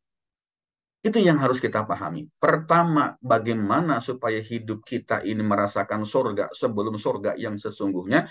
Pahami dulu bahwa kita bukan siapa-siapa. Kalau kita bukan siapa-siapa, ya tinggal nurut saja dengan siapa yang menciptakan kita. Kalau kita menuruti apa yang dikehendaki oleh Sang Maha Pencipta kita, ya pasti kita dapetin surga itu. Nggak usah macam-macam, nggak usah neko-neko, nggak usah kemelinti, nggak usah hidupnya itu sesuai dengan nafsu kita, nggak usah gitu. Kalau mau bahagia, ikutin aja apa maunya Allah. Kita ke dunia juga bukan kehendak kita ke dunia juga Allah yang menentukan siapa ayah saya, siapa ibu saya. Lalu kenapa ketika kita lahir, lalu kita berusaha untuk menentukan hidup kita sendiri? Untuk mengatur hidup kita sendiri. Ya, kalau hidup kita diatur dengan cara Allah, alhamdulillah. Tapi kalau hidup kita diatur dengan cara nafsu kita, mengikuti bisikan iblis, mengikuti bisikan setan, ya tidak akan pernah bahagia. Kapan sampai surganya? Kapan kita bisa mendapatkan surga sebelum surga yang sesungguhnya? Sesederhana itu sebetulnya hidup kita ini. Pahami dulu hakikat yang paling mendasar dari kehidupan kita. Lalu yang berikutnya, kita ini aslinya adalah penduduk surga. Kita ini aslinya adalah penduduk surga. Kampung halaman kita itu adalah surga dan pasti akan kembali ke surga. Ingat, nenek moyang kita, Nabi Adam dan Siti Hawa itu dilahirkan, diciptakan oleh Allah dan menjadi penduduk surga, bukan penduduk neraka. Jelas ya seperti itu ya. Penduduk surga bukan penduduk neraka. Oleh karena itu sebetulnya sesungguhnya kita itu adalah aslinya penduduk surga, bukan penduduk neraka. Kampung halaman kita itu juga adalah surga dan kita pasti akan kembali ke surga. Ya. Dari mana kita akan berasal dari surga kembali ke surga? Ini Al-Baqarah 156. Inna lillahi wa inna ilaihi raji'un. Sesungguhnya kami berasal dari Allah dan akan kembali kepadanya, akan kembali kepada Allah. Allah itu menciptakan Adam juga di surga, menciptakan Hawa itu juga di surga, bukan kembali ke neraka. Kembalinya ke surga. Kita pun aslinya orang surga. Kalau Bapak Ibu sekarang misalnya asli dari mana? Surabaya, Semarang. Kalau Lebaran pulang kemana ya? Pulang ke Surabaya, ke Semarang. Kalau mudik misalnya kan seperti itu. Kalau ditanya dari mana Farid? Dari mana kita semua? Kita ini orang surga. Dari surga aslinya kembali ke surga juga nanti. Kalau kita sudah tahu bahwa kita penduduk surga dan kembali ke surga, siapa yang menciptakan surga? Allah. Siapa yang menciptakan manusia? Allah. Siapa yang mengirimkan kita ke dunia? Allah. Siapa yang menentukan kita orang tuanya, ibunya siapa, ayah seperti itu? Allah. Ya sudah, ikutin aja jalan Allah. Ikut saja jalan Allah. Nggak usah ikutin jalannya setan. Nggak usah ikutin jalannya iblis. Kan begitu. Tapi Pak, kenapa? Kalau memang kita penduduk surga, kenapa kita diciptakan oleh Allah kemudian dikirim ke dunia untuk apa? Gitu kan? Wa ma khalaqtul jinna wal insa illa liya'budun. Dan aku tidak menciptakan jin dan manusia melainkan supaya mereka mengabdi kepadaku, menyembahku. Ada yang menerjemahkan liya'budun sebagai menghamba kepada Allah, ada yang menerjemahkan sebagai beribadah kepada Allah, sebagian lagi mengatakan mengabdi kepada Allah. Artinya apa? Sudah jelas. Diciptakan kita, dilahirkan di dunia ini tujuannya supaya menghamba, mengabdi kepada Allah, ikutin jalannya Allah, gitu loh. Ingat ya tadi ya, satu, kita ini penduduk surga, kampung halaman kita surga, kita bakal kembali ke surga. Yang kedua, kita tidak pernah memilih untuk dilahirkan ke dunia. Semuanya atas kehendak Allah. Yang ketiga, kita tidak pernah bisa memilih siapa yang menjadi orang tua kita. Allah yang menentukan. Kalau Allah sudah menentukan seperti itu, wa ma khalaqtul jinna wal insa illa liya'budun, aku tidak menciptakan jin dan manusia melainkan supaya mereka, supaya saya, supaya kita mengabdi, supaya kita menyembah, supaya kita menghamba, supaya kita beribadah kepada Allah. Maknanya apa? Ya sudah, ikuti saja jalannya Allah. Ya sudah, hidup saja dengan jalannya Allah. Hidup dengan caranya Allah. Tapi Pak, godaan itu godaan. Tapi Pak, cobaan yaitu cobaan. Tapi Pak, ujian yaitu ujian. Balik lagi, Allah itu memberikan cobaan, memberikan ujian, memberikan godaan kepada kita. Tidak mungkin melebihi dari kemampuan kita sendiri. Kan seperti itu ya. Ya. Lalu mengabdi, lalu beribadah. Apa tujuan kita beribadah? Kan gitu. Balik lagi ke pertanyaan yang tadi. Kita bicara tingkatan ibadah terendah, transaksional. Ya kalau kita beribadah kepada Allah berharap surga, ya nggak apa-apa gitu. Ya monggo gitu. Silahkan saja. Kita gunakan ya standar yang paling rendah, standar yang paling bawah, standar transaksional. Lalu ngapain kita mengabdi kepada Allah? Mengapa kita menyembah Allah? Kenapa kita harus beribadah kepada Allah? Pakai tataran transaksional supaya kita bisa mendapatkan pahala dari Allah. Pahala yang tertinggi bagi kita orang awam ini adalah surga. Surga yang diberikan Allah kepada kita. Jadi bisa dimaknai bahwa Allah Subhanahu wa Ta'ala itu menghendaki kita jadi penghuni surga. Karena jalan menuju surga itu harus melalui dunia terlebih dahulu. Di dunia mau ngapain? Kenapa Allah melahirkan kita di dunia? Ya di dunia kita harus ngapain? Mengabdi, menyembah, beribadah kepada Allah. Dan dunia ini adalah tempat yang terbaik untuk mengumpulkan bekal menuju surganya Allah. Ingat, kita kampung halaman aslinya berasal dari surga dan kita akan kembali ke surga. Untuk kembali ke surga kita mesti melalui dunia. Dunia ini kita diciptakan di dunia ini untuk apa? Untuk menyembah Allah, untuk beribadah kepada Allah supaya bisa mendapatkan surganya Allah, karena surganya Allah itu hanya bisa dilalui setelah kita melalui kehidupan di dunia ini. Lalu bagaimana cara kita hidup di dunia ini? Balik lagi kita belajar dengan Al-Quran. Hud 15. Man kana yuridul hayatad dunya wa zinataha nuwaffi ilaihim a'maluha fiha wa hum fiha la yubkhasun. Barang siapa yang menghendaki kehidupan dunia dan perhiasannya, kami berikan kepada mereka balasan pekerjaan mereka di dunia dengan sempurna. Dan mereka di dunia itu tidak akan dirugikan. Allah memberikan kebebasan kepada kita. Pak, bagaimana cara kita hidup di dunia? Hud 15 mengatakan, man kana yuridul hayatad dunya wa zinataha nuwaffi ilaihim a'maluha fiha wa hum fiha la yubkhasun. Kalau engkau menginginkan kehidupan dunia dan perhiasannya, kami berikan kepada mereka secara sempurna. Dan di dunia mereka tidak akan dirugikan. Makanya kenapa ada orang yang tidak beriman bisa jadi kaya raya. Ada orang yang, mohon maaf misalnya, katakanlah orang non-muslim tetapi kehidupannya Masya Allah luar biasa. Hartanya melimpah ruah. Ya, hartanya melimpah. Seperti tidak akan pernah habis 7 turunan. Kenapa? Karena Allah katakan, siapa yang menghendaki kehidupan dunia dan perhiasannya, kami berikan kepada mereka balasan pekerjaan mereka di dunia dengan sempurna. Begitu banyak. Begitu melimpah, begitu ruah, begitu mewah, begitu megah. Allah kasih. Dan mereka di dunia itu tidak akan dirugikan. Tetapi ada resikonya. Apa resikonya? Ulaikal ladzina laisa lahum fil akhirati illan nar wa habita ma sana'u fiha wa batilum ma kanu ya. Itulah orang-orang yang tidak memperoleh di akhirat kecuali neraka. Dan lenyaplah di akhirat itu apa yang telah mereka usahakan di dunia dan sia-sialah apa yang telah mereka kerjakan. Dua ayat ini menjawab pertanyaan yang sering datang kepada diri kita. Ya Allah, saya sudah beriman, saya sudah mengerjakan ibadah, saya sudah sholat, saya sudah puasa, sudah naik haji, sudah bersedekah, bayar zakat, dan sebagainya dengan tertib, tetapi kenapa kehidupan saya tidak seperti mereka yang bahkan tidak punya iman, tidak pernah sholat, tidak pernah puasa, tetapi melimpah ruah? Dua ayat inilah yang pertama, ya sudah, kalau ada orang yang menghendaki kehidupan dunia dan perhiasannya, Allah kasih. Allah kasih secara sempurna, kaya raya.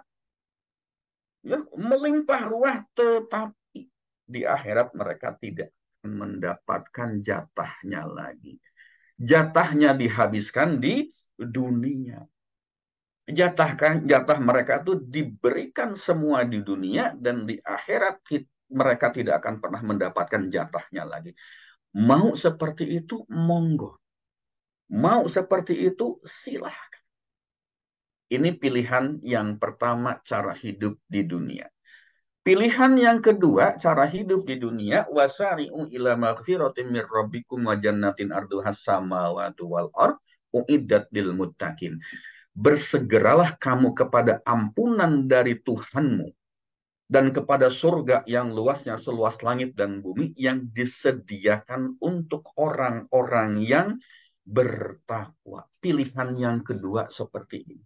Pilihan yang pertama ketika hidup di dunia, apakah engkau ingin mendapatkan dunia dan seisinya? Lakukan, kerjakan apapun yang bisa kamu lakukan. Halal haram hantam. Salah. Allah akan berikan, janji Allah kok. Tetapi ingat, jatahnya cuman di dunia. Akhirat nggak dapat jatah. Atau kita mau pilih Ali Imran 133. Wasari'u ila maghfiratin mir rabbikum wa jannatin arduhas samawati wal ard uiddat lil muttaqin. Silahkan pilih sesuai dengan selera kita. Jika hanya ingin kehidupan dunia saja, pilih Hud ayat 15. Resikonya ayat 16. Dan pilihan itu tidak sesuai dengan fitrah manusia. Kenapa? Kalau kita memilih dengan cara yang pertama, tidak sesuai dengan fitrah manusia. Kenapa tidak sesuai? Karena kita penduduk surga, aslinya penduduk surga, dan kita akan kembali ke surga. Tetapi kalau kita memilih cara yang pertama, aslinya kita penduduk surga, tetapi tidak akan pernah kembali ke surga. Tidak akan pernah pulang mudik ke surga. Kalau kita mengaku sebagai penduduk surga dan ingin kembali ke surga, tentu akan memilih Ali Imran ayat 133. Dan dunia adalah jalan untuk menuju surga Allah. Ya. Hiduplah bersikap yang benar, hilangkan keluh kesah. Dunia ini cuma sebentar. Umur kita itu katakanlah 60 tahun secara rata-rata. Itu cuma sebentar, cuma sementara. Jika besok kita mati, ya dunia kita, umur kita itu ya sampai besok. Jika detik ini kita meninggal, jika detik ini didatangi ajal, berarti ya umur dunia kita itu ya sampai detik ini, sampai hari ini, sampai saat ini. Nggak akan panjang, nggak akan lama. Sesingkat itu, sesederhana itu, pilih silahkan. Mau pilih yang mana? Barangkali banyak di antara kita yang sudah pernah melewati kehidupan, punya sejarah yang tidak terlalu baik di masa lalu. Yuk, kembalikan kepada diri kita, kembalikan pada saat ini. Kembalikan bahwa hidup kita itu cuma singkat. Kita mau pilih yang mana? Betulkah kita pernah memilih jalan yang pertama? Hud 15, rasakan. Jangankan di akhirat kelak. Barangkali di dunia pun kita sudah diberikan balasan oleh Allah. Ya, gara-gara kita memilih Hud 15. Tapi kalau kita memilih yang Ali Imran 133, jangankan menunggu, nggak perlu menunggu sampai akhirat. Di dunia pun kita sudah mendapatkan surga sebelum surga yang sesungguhnya. Mumpung masih hidup, mumpung masih ada di dunia ini, mumpung diri kita masih diberikan kesempatan oleh Allah untuk memperbaiki diri, bagi sesiapa, bagi teman-teman, bagi siapapun yang pernah mengalami kelamnya kehidupan, bagi siapapun yang pernah menjalankan kehidupan dengan cara yang tidak pantas, dengan cara yang tidak elok, dengan cara yang tidak betul, dengan cara yang tidak dekat dengan Allah, dengan cara yang lebih dekat kepada caranya iblis dan setan. Yuk, mumpung masih hidup, perbaiki. Allah masih memberikan kesempatan kepada kita untuk mengubah apa yang belum sesuai. Belum sesuai dengan fitrah kita sebagai penduduk surga dan akan kembali ke surga.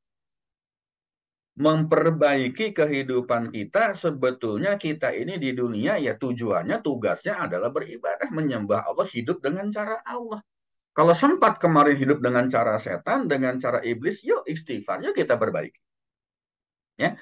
Kemudian yang kedua, Allah memberikan kesempatan, Allah meminta kita bertobat. Bertobat atas kesalahan di masa lalu. Ya, selesaikan masa lalu, lupakan masa lalu, rubah masa lalu, jauhi masa lalu yang tidak baik. Ubah, niatkan dengan semangat yang tinggi, dengan motivasi yang tinggi. Ingat, kita berasal dari surga dan akan kembali kepada surga. Bagaimana cara kita kembali kepada surga? Gampang. Surga itu yang menciptakan Allah. Manusia yang menciptakan Allah, kita tuh tidak punya kuasa apapun menciptakan, tidak kuasa apapun untuk bahkan untuk narik oksigen sekalipun kita tidak punya kuasa. Ketika Allah hentikan kemampuan kita untuk bernafas, maka kita mesti ditopang oleh tabung oksigen. Padahal, Masya Allah, oksigen ini bertebaran sangat banyak di permukaan bumi, tapi kita nggak sanggup. Untuk itu maka kita dibantu oleh tabung oksigen. Itu contoh yang paling sederhana bahwa kita nggak punya kemampuan apapun, tidak punya kuasa apapun untuk diri kita sendiri. Semuanya Allah yang menentukan, tetapi kenapa? Kenapa kita sering jauh dengan Allah? Tetapi kenapa kita mau hidup sendiri? Kenapa kita mau hidup dengan cara kita sendiri, bukan dengan cara yang Allah? Yuk bertobat yuk. Yang ketiga, siapkan. Siapkan diri kita untuk mendapatkan surganya Allah. Siapkan diri kita untuk mendapatkan surga sebelum surga yang sesungguhnya. Bapak, Ibu, teman-teman hadirin, kakak adik rahimakumullah. Imam Ibnu Katsir pernah mengatakan, satu-satunya modal untuk kita mendekat kepada Allah itu adalah usia. Memang betul. Memang betul. Satu-satunya modal kita, modal yang paling utama yang kita miliki untuk mendekat kepada Allah itu adalah usia, adalah umur, bukan modal yang lain. Kalau kita masih punya usia, masih punya umur, berarti kita masih bisa memperbaiki diri kita. Kalau kita masih punya usia, masih punya umur, berarti kita masih bisa bertobat kepada Allah. Kalau kita masih punya umur, kalau kita masih punya usia, berarti kita bisa mempersiapkan diri kita untuk mendapatkan surganya Allah, bahkan surga sebelum surga yang sesungguhnya. Kalau kita tahu bahwa modal kita itu hanya umur sebetulnya, ya sudah, mari kita hidup dengan riang gembira. Mari kita hidup bersenang-senang, mari kita hidup dengan sejahtera, mari kita hidup dengan bahagia. Kenapa mesti tidak berbahagia? Kenapa mesti tidak nyaman? Buanglah risau, buanglah galau, supaya hidup kita tidak kacau. Yuk, hidup itu hanya untuk disyukuri. Ya, untuk disyukuri. Ada orang yang hari ini bisa selalu tersenyum, mesti tangannya hanya satu misalnya. Ada yang hari ini hidupnya bisa tersenyum, mesti punya kanker misalnya. Ada yang hari ini hidupnya masih bisa tersenyum, meskipun Allah mengambil orang tuanya dalam waktu berdekatan, mengambil kakaknya, mengambil anaknya. Ada yang hari ini hidupnya tersenyum mesti di balik penjara. Ada yang seperti itu. Mari kita lihat, mari kita koreksi diri, mari kita introspeksi diri, apakah kita kurang dari sisi nikmat Allahnya. Apakah kita termasuk orang yang harus kehilangan orang yang kita cintai? Apakah kita termasuk orang yang kehilangan salah satu bagian tubuh kita misalnya? Apakah kita termasuk orang yang kekurangan dari sisi harta, benda, dan sebagainya? Kalau kita sudah ridho dengan ketentuan Allah, apapun itu tidak lagi menjadi persoalan hidup kita. Ngapain malu dengan manusia? Padahal kita tidak pernah malu kepada Allah ketika kita berbuat dosa. Yang penting ridho. Ketika kita ridho kepada Allah, lalu Allah ridho kepada kita, dan kita kembali menuju surganya Allah, kita kembali kepada kampung halaman kita dengan satu kalimat, ya ayat Tuhan nafsul mutmainnah, irji'i ila rabbiki radiyatan mardiyah, fadkhuli fi ibadi wadkhuli jannati. Wahai jiwa yang tenang, kembalilah kepada Tuhanmu dengan hati yang ridho dan diridhoinya, maka masuklah ke dalam golongan hamba-hambaku dan masuklah ke dalam surgaku. Ya ayat Tuhan nafsul mutmainnah, irji'i ila rabbiki radiyatan mardiyah, fadkhuli fi ibadi wadkhuli jannati. Ngapain mesti repot-repot hidup di dunia? Ngapain mesti capek-capek hidup di dunia? Kita ini penduduk surga, berasal dari surga, dan akan kembali ke surga. Bagaimana cara untuk bisa mendapatkan surga, bahkan surga sebelum surga yang sesungguhnya? Ridho dengan ketentuan Allah, lalu Allah akan ridho dengan kita. Ketika Allah ridho dengan kita, masuklah kita ke dalam golongan hamba-hamba Allah, masuklah ke dalam surgaku, surga kelak di akhirat, dan surga sebelum surga yang sesungguhnya. Bapak, Ibu, teman-teman, hadirin kakak adik rahimakumullah, bablas Mbah Anggi 726 ya.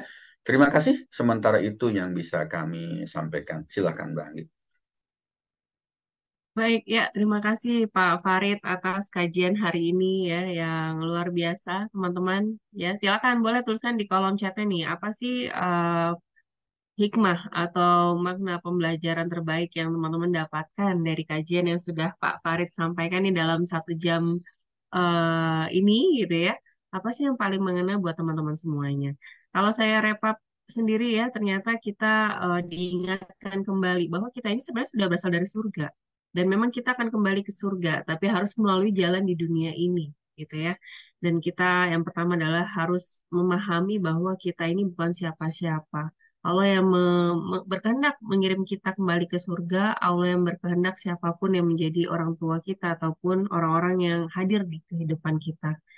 Dan ya tugas kita di dunia ya untuk mengabdi kepada Allah, kepada Sang Pencipta kita, yang untuk mengumpulkan bekal kita kembali ke surga. Banyak orang yang mengatakan bahwa gak mudah ya untuk jadi orang baik, untuk supaya kita bisa mengejar surga. Betul ya, Bapak Ibu ya. Kebanyakan kita yang banyak yang merasa seperti itu. Gak mudah ya untuk menjadi eh, orang-orang yang akan Allah berikan surganya. Padahal ternyata masuk surga itu gampang kalau kata Pak Farid ya. Mudah ya.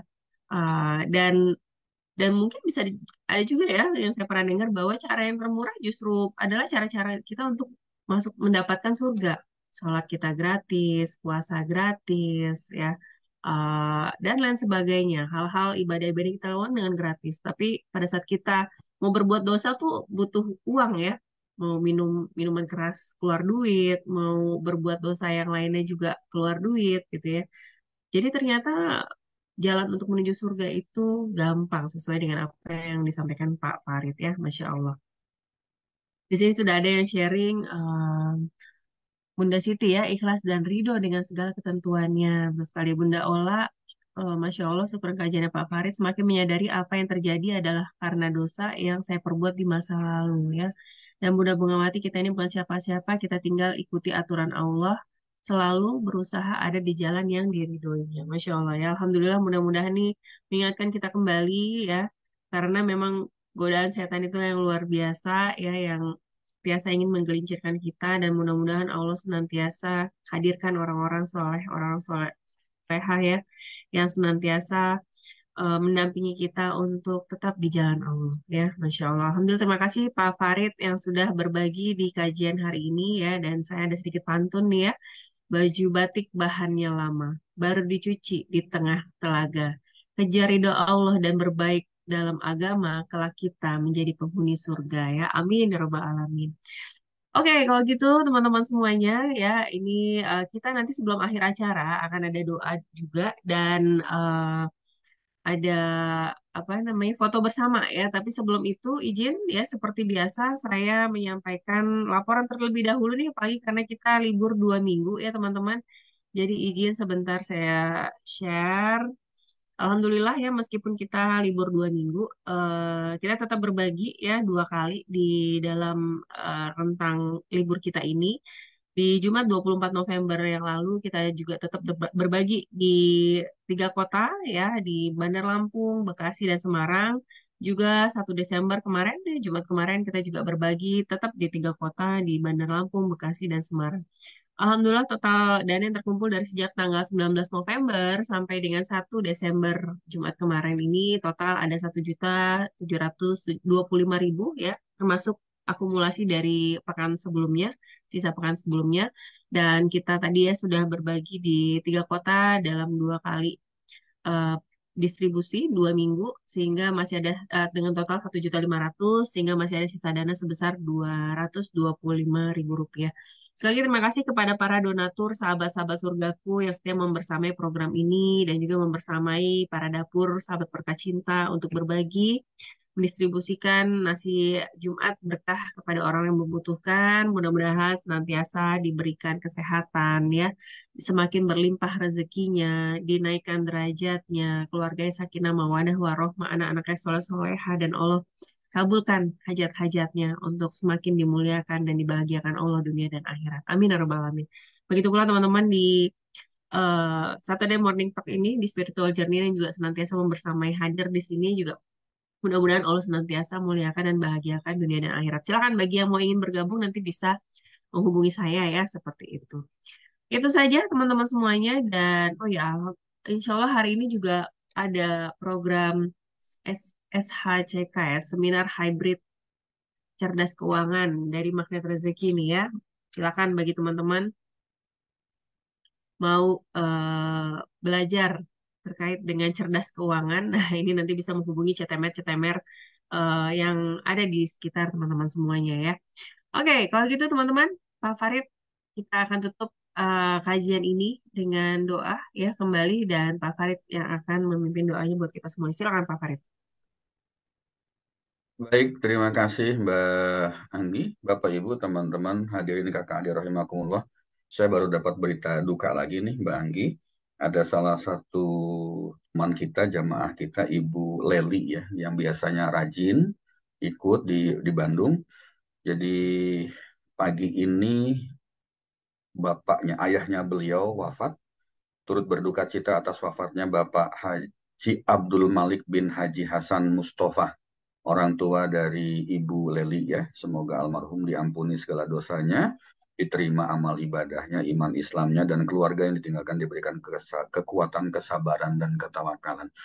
Mari kita doakan sebelum kita berdoa secara khusus, kita umum, kita doakan untuk almarhum, semoga insya Allah ya, insya Allah almarhum mendapatkan tempat terbaik di sisi Allah dan keluarga yang ditinggalkan diberikan ketabahan dan kekuatan dalam menghadapi ujian ini, dan kita yakin Ibu Leli ini adalah orang yang sangat kuat, yang sangat tegar ya. Kita bacakan Al-Fatihah untuk almarhum dan untuk Ibu Lelinya. Al-Fatihah.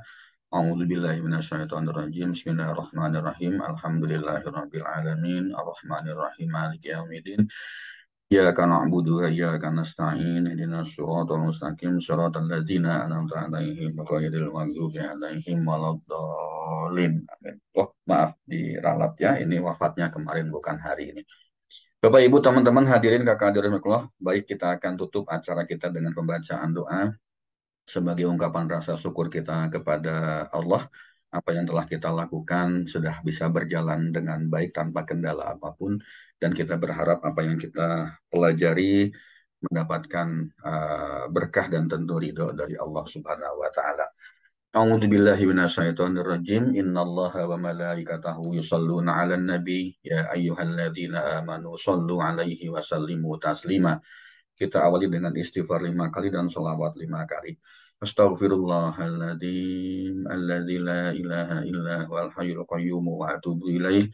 Astaghfirullahaladzim alladzi la ilaha illa huwal hayyul qayyum wa atubu ilaih. Astaghfirullahaladzim alladzi la ilaha illa huwal hayyul qayyum wa atubu ilaih.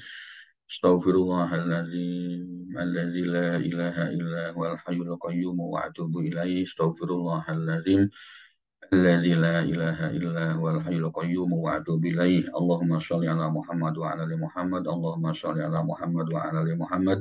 اللهم صل على محمد وعلى آل محمد. اللهم صل على محمد وعلى آل محمد.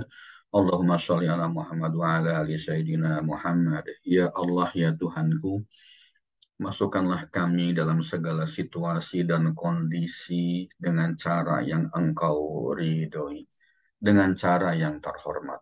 Keluarkanlah kami dari mana saja dengan keridhaan dan kemuliaan-Mu, ya Allah. Berikanlah kekuatan kepada hamba-Mu, kepada kami dari karunia-Mu yang maha perkasa. Ya Allah, berkahi pasangan kami, orang-orang yang soleh dan solehah. Jadikanlah mereka orang-orang yang selalu taat kepadamu, ya Rob. Berkahi anak-anak keturunan kami sebagai anak-anak yang soleh dan solehah. Jadikanlah mereka perhiasan bagi kami yang mampu membuat kehidupan ini sakinah, mawadah, warahmah. Ya Allah, jauhkanlah keluarga kami dari segala maksiat dan dosa, serta berbagai perbuatan yang bisa menjauhkan ridho-Mu kepada kami. Engkaulah yang maha memberikan kebahagiaan. Engkaulah yang maha memberikan kenikmatan. Dan Engkaulah satu-satunya yang maha memberikan ketenangan lahir dan batin.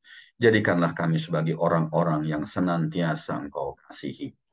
Ya Allah, Engkau maha kaya, maha terpuji, Engkau maha pencipta, Engkau maha kuasa mengembalikan, Engkau maha penyayang, Engkau maha pengasih. Cukupkan kami dengan harta halalmu, bukan dengan yang haram. Isilah hari-hari kami dengan taat kepadamu, bukan mendurhakaimu. Cukupkanlah kami dengan karuniamu, bukan dengan selainmu. Ya Allah, wahai zat yang maha hidup, wahai zat yang terus-menerus mengurus makhluknya, dengan rahmatmu kami meminta pertolongan. Perbaikilah seluruh urusan kami, dan janganlah engkau serahkan kepada kami kesulitan meski hanya sekedap mata.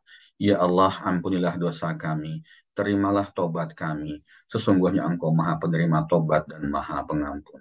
Rabbana atina fid dunya hasanah wa fil akhirati hasanah wa qina adzabannar. Subhana rabbika rabbil izzati amma yasifun wa sallallahu mursalin walhamdulillahi rabbil alamin. Al-Fatihah. A'udzu billahi minasyaitonir rajim. Bismillahirrahmanirrahim. Alhamdulillahi rabbil alamin. Arrahmanir rahim. Maliki yaumiddin.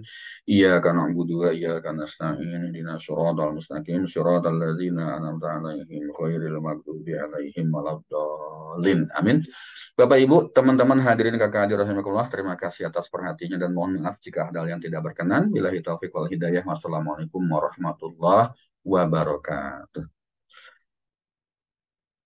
Wabarakatuh. Waalaikumsalam warahmatullahi wabarakatuh.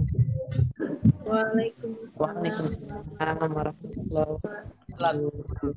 Pak Farid, Pak Anggi. Terima kasih. Terima kasih Pak Farid atas kajian. Farid. Terima kasih Mbak Anggi. Ya, terima kasih Bunda Ola, ya Bunda Idi dan semuanya, ya Bapak Ibu, sahabat-sahabat surgaku yang dirahmati Allah juga terima kasih sudah senantiasa setia nih membersamai kajian Sabtu pagi di Spiritual Journey ini. Mudah-mudahan Allah senantiasa melimpahkan nikmat buat kita semuanya. Allah kita, Allah mudahkan segala urusan kita dan senantiasa dimuliakan dan dibahagiakan.